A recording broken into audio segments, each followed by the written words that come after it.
नमस्कार। आज की इस वीडियो में हम विश्व में जनसंख्या के वितरण का प्रारूप तथा उसको प्रभावित करने वाले कारकों के संबंध में चर्चा करेंगे।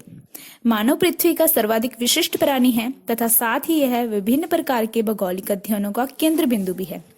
किसी देश के संसाधनों के उपभोग के स्तर का पता उस देश की जनसंख्या और उसकी जीवन शैली से लगता है। जनसंख्या और उनका जीवन स्तर पर्यावरण को प्रभावित करता है। विकासशील देशों की उपेक्षा विकसित देशों में खाद्यान्न, ऊर्जा और अन्य संसाधनों के प्रति व्यक्ति का उपभोग अधिक होता है। किसी देश के आर्थिक विकास के लिए उस देश के मानव संसाधनों का विकास भी आवश्यक है। इस प्रकार जनसंख्या का वितरण, संरचना और उसके आर्थिक विकास पर इसका प्रभाव मानव और आर्थिक भूगोल के अध्ययन का महत्वपूर्ण पहलू है। जो विश्व में जनसंख्या का यह वितरण है, इसको कई सारे कारक हैं जो प्रभावित करते हैं, जिस कारण से विश्व में जो जनसंख्या का वितरण है अथवा घनत्व है वह एक जैसा नहीं पाया जाता है। यानी कि कहीं पर हम देखें कि बहुत ज्यादा जनसंख्या का घनत्व देखने को मिलता है, वहां पे बहुत सघन जनसंख्या निवास करती है, लेकिन कहीं पर देखें तो बहुत विरल जनसंख्या भी है पाई जाती है। तो कहीं अगर विश्व के स्थान पे देखें तो ऐसे क्षेत्र भी हैं जहाँ पे जनसंख्या का अभाव पाया जाता है। यानी कि जो जनसंख्या का वितरण है वह एक समान नहीं है। इसको जो प्रभावित करते कारक हैं उन्हें हम उनका अध्ययन हम करेंगे आज की इस वीडियो में, जिसमें यह जो कारक हैं इसे मुख्यतः हम भौतिक कारक, सांस्कृतिक अथवा सामाजिक कारक, आर्थिक कारकों में वर्गीकृत कर सकते हैं। तो सबसे पहले हम जानते हैं कि जो भौतिक कारक हैं वह जनसंख्या के वितरण को किस प्रकार से प्रभावित करते हैं। भौतिक कारकों में भौतिक दशाओं से संबंधित तत्व जैसे कि उच्चावच, जलवायु, जल की उपलब्धता तथा मृदा की उर्वरता इत्यादि आते हैं। उच्चावच की दृष्टि से देखें तो उच्चावच उबड़ खाबड़ ऊंचे पर्वतीय क्षेत्रों जैसे धरातलों की तीव्र ढाल वाले क्षेत्र में कम लोग निवास करते हैं। यही लोग समतल मैदानों में अथवा मंद ढालों में निवास स्थान के लिए वरीयता देते हैं, यानी कि समतल मैदानों में अधिक निवास करते हैं। मैदानी क्षेत्र कृषि, उद्योग, सड़क निर्माण के लिए अनुकूल होता है। इसी कारण एंडीज, रॉकीज पर्वत श्रेणियां, तिब्बत, बोलिविया का पठार इत्यादि क्षेत्र में जनसंख्या घनत्व बहुत ही विरल है। जबकि इसके विपरीत अगर हम देखें तो विश्व के अधिकांश मैदानी भागों में जनसंख्या का घनत्व अधिक है। यही कारण है कि भारत में भी देखें तो भारत के उत्तरी मैदानों में तथा तटीय मैदानों में जनसंख्या अधिक पाई जाती है, जबकि हिमालय के पर्वतीय भागों में जनसंख्या विरल निवास करती है। इसी प्रकार से जो जलवायु कारक है वह किस प्रकार से प्रभावित करता है जनसंख्या के वितरण को। जलवायु अति उष्ण अथवा ठंडे मरुस्थल में मानव बसाव के लिए असुविधाजनक होती है और जलवायु की विषमताएं जनसंख्या के केंद्र में अवरोध उत्पन्न करती हैं। जबकि सुविधाजनक जलवायु वाले क्षेत्र जिनमें मौसमी परिवर्तन नहीं होते हैं अधिक लोगों को आकर्षित करती हैं। अत्यधिक एवं अल्प वर्षा तथा विषम जलवायु के क्षेत्रों में कम जनसंख्या पाई जाती है। अगर हम देखें भूमध्य सागरीय प्रदेश, वहां पे सुखद जलवायु है। इसी कारण इतिहास के आरंभिक कालों के में ही यह सघन जनसंख्या का केंद्र रहा है। यानी कि जहाँ पे बहुत ही उष्ण जलवायु है या ठंडे मरुस्थल वगैरह पाए जाते हैं तो वो मानव जीवन के लिए अनुकूल नहीं है। वहां पे मानव का जो जीवन है वह उसके प्रतिकूल दशाएं हैं। तो इस कारण से मानव वहां पर नहीं रहना चाहता। मानव वहां पे रहता है जहां पर उसके अनुकूल दशाएं पाई जाती हैं, जहां पे उसके जीवन का विकास हो सके। तो इसलिए जो जलवायु कारक है वह बहुत प्रभावित करता है। यही कारण है कि मरुस्थल वगैरह में या ठंडे इलाकों में, बहुत ज्यादा ठंडे इलाकों में जलवायु का जो वितरण है वो बहुत ही विरल पाया जाता है। जलवायु की उपलब्धता, जल की उपलब्धता। जल मानव जीवन के अस्तित्व हेतु अत्यंत महत्वपूर्ण संसाधन है। उद्योगों एवं नौ संचालन जैसे विविध उद्देश्यों के लिए अत्यंत उपयोगी है। घरेलू उपयोगों के साथ सिंचाई में भी जल का भारी उपयोग होता है। नदियां जल की महत्वपूर्ण स्रोत होती हैं। नदी घाटियां सामान्यतः उपजाऊ मृदा से भी संपन्न होती हैं। इसी कारण से हियांग हो जो चीन की नदी है, नील, इरावदी, दजला, फरात आदि नदी घाटियां जो हैं विश्व के सर्वाधिक सघन बसे हुए क्षेत्रों में आती हैं।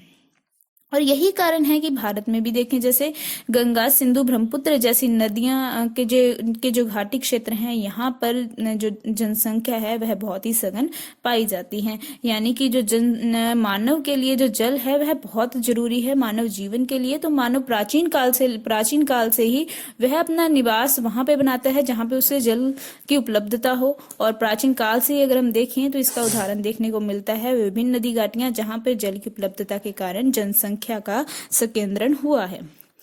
इसके बाद भौतिक कारकों में देखें तो मृदा की उर्वरता भी है जो जनसंख्या को प्रभावित करती है।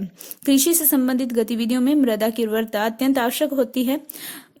इसीलिए कृषि प्रधान देशों में जनसंख्या के केंद्रण को निर्धारित करने में मृदा की मुख्य भूमिका होती है। बाढ़ के मैदान, विशाल तटीय क्षेत्र, गंगा ब्रह्मपुत्र के डेल्टा प्रदेश, उपजाऊ जलोढ़ मृदा के कारण सघन आबादी पाई जाती है। यानी कि जो मानव है, मानव के जीवन में उनके पेट पालन के लिए जो कृषि है वह कृषि कार्य करता है, और जहां पर कृषि के लिए जो उपजाऊ मृदा पाई जाती है वहां पर जनसंख्या का अपने आप संकेंद्रण हो जाता है। तो अब बात करते हैं सामाजिक और सांस्कृतिक कारकों की। अभी तक हमने भौतिक कारकों के बारे में जाना है, तो सामाजिक और सांस्कृतिक कारक हैं, यह भी जनसंख्या के वितरण को प्रभावित करते हैं। तो यह किस प्रकार से प्रभावित करते हैं? धार्मिक एवं सांस्कृतिक महत्व के कारण कुछ स्थानों में जनसंख्या का केंद्रण अधिक होता है। भारत में मथुरा, वाराणसी जैसे स्थानों पर धार्मिक एवं सांस्कृतिक महत्व के कारण ही लोग अधिक निवास करते हैं, जबकि इसके विपरीत सामाजिक अशांति वाले क्षेत्रों में विरल आबादी देखी जाती है। जैसे कि यहूदियों को यूरोप छोड़कर मरुस्थलीय क्षेत्र में आकर नया देश इजराइल बसाना पड़ा। वर्तमान में सीरिया जैसे क्षेत्रों में सामाजिक अशांति के कारण इन क्षेत्रों की जो जनसंख्या है वहां पर जनसंख्या के वितरण पर प्रभाव पड़ा है।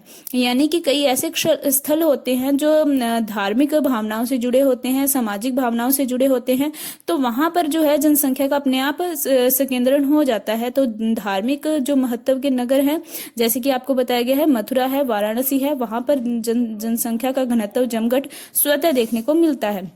जबकि जहां पर सामाजिक अशांति है वहां पर जनसंख्या को सुरक्षा के भय से और विभिन्न कारणों से, अशांति के कारण वहां पे जनसंख्या का जो वितरण है वह बहुत ही विरल देखने को मिलता है। अंत में हम बात करते हैं आर्थिक और राजनीतिक कारकों की। तो जो आर्थिक कारक हैं इसमें खनिज, उद्योग, परिवहन और नगरीकरण जो कारक हैं वह जनसंख्या के वितरण को प्रभावित करते हैं। खनिज की बात करें तो खनिजों में संपन्न क्षेत्र उद्योगों को आकर्षित करते हैं। कोयले और लोहे जैसे खनिजों ने ब्रिटेन, फ्रांस, जर्मनी, ऑस्ट्रेलिया एवं संयुक्त राज्य अमेरिका आदि देशों के जनसंख्या प्रारूप को प्रभावित किया है। वर्तमान में भारत में छोटा नागपुर का पठार और उड़ीसा के पठारी प्रदेश अपनी प्रचुर खनिज संपदा के कारण बड़े उद्योगों के केंद्र बन गए हैं, जिसका प्रभाव इस क्षेत्र में जनसांख्यिकी लक्षणों के रूप में स्पष्ट दिखाई देता है। तो खनिज जो कारक है यह एक ऐसा कारक है जहां पर कि जो भौतिक कारक विपरीत होने पर भी अगर खनिज दृष्टि से संपन्न हो तो वहां पे जनसंख्या का जो वितरण है वह बहुत ही सघन देखने को मिलता है। जैसे कि उदाहरण स्वरूप हम ऑस्ट्रेलिया के जो मरुस्थलीय एरिया है वहां पर देखते हैं, वहां पर क्योंकि खनिज की उपलब्धता है, सोना बहुत अधिक मिलता है, इस कारण से वहां पे भौतिक कारकों के विपरीत होने भौतिक कारकों के प्रतिकूल होने पर भी जनसंख्या का जमघट देखने को मिलता है। जो उद्योग हैं, उद्योग रोजगार और जीवन के बेहतर अवसर के कारण लोगों को अपनी ओर आकर्षित करते हैं। किसी स्थान पर उद्योग का अत्यधिक संकेंद्रण से सघन जनसंख्या के निवास को प्रोत्साहन मिलता है। जैसे कि जापान का कोबे और सोक्को प्रदेश अनेक उद्योगों की उपस्थिति के कारण यहाँ पर सघन बसा हुआ है। भारत में भी देखें तो पश्चिम बंगाल, झारखंड, उड़ीसा, महाराष्ट्र, गुजरात आदि औद्योगिक प्रदेश हैं जो उद्योगों के कारण यहाँ पर सघन आबादी देखने को मिलती है। क्योंकि उद्योग जो है यहाँ पर बहुत ही अधिक, अगर देखें तो श्रम की भी आवश्यकता होती है, और यहाँ पर दूर दूर से श्रमिक भी आकर के बस जाते हैं। तो जहां पर उद्योग होते हैं वहां पर प्रवास भी बहुत अधिक होता है, और प्रवास के कारण भी जनसंख्या जो वितरण है वह अधिक पाया जाता है।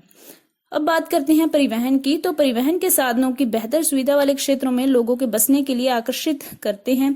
इसके विपरीत जहां पे परिवहन की कम सुविधा होती है, यानी कि दुर्गम क्षेत्र जैसे कि पर्वतीय पठारी क्षेत्र, वहां पर जनसंख्या जो है कम पाई जाती है। नगरीकरण की बात करें तो नगरों में रोजगार के बेहतर अवसर, शिक्षा, स्वास्थ्य आदि संबंधी बेहतर सुविधाएं मिलती हैं।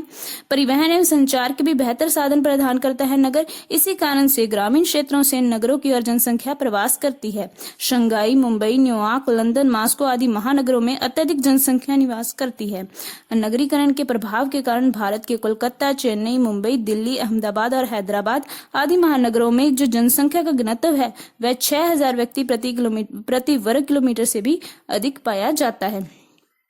तो इसके बाद अब हम अंत में बात करते हैं राजनीतिक कारकों की, कि राजनीतिक कारकों ने जनसंख्या के वितरण को किस प्रकार से प्रभावित किया है। राजनीतिक सीमाओं का निर्धारण, सरकारी नीतियां आदि राजनीतिक कारकों ने समय समय पर विश्व के विभिन्न भागों में जनसंख्या का वितरण और घनत्व को प्रभावित किया है। इन कारकों ने जनसंख्या के एक स्थान से दूसरे स्थान पर गमन एवं व्यापार को प्रभावित किया है। सन 1947 में भारत एवं पाकिस्तान के मध्य अंतर्राष्ट्रीय सीमा के निर्धारण से दोनों ओर के भागों से जनसंख्या के पुनः वितरण की प्रवृत्ति में वृद्धि हुई है। ऐसी ही प्रवृत्ति राष्ट्रीय राजधानी और राज्यों की राजधानी, व्यापार, प्रशासन का केंद्र होने के कारण भी पाई जाती है। तो यह था जनसंख्या का घनत्व और वितरण को प्रभावित करने वाले कारक। नेक्स्ट वीडियो में हम जनसंख्या के घनत्व और वितरण का विश्व में प्रारूप के बारे में जानेंगे। धन्यवाद।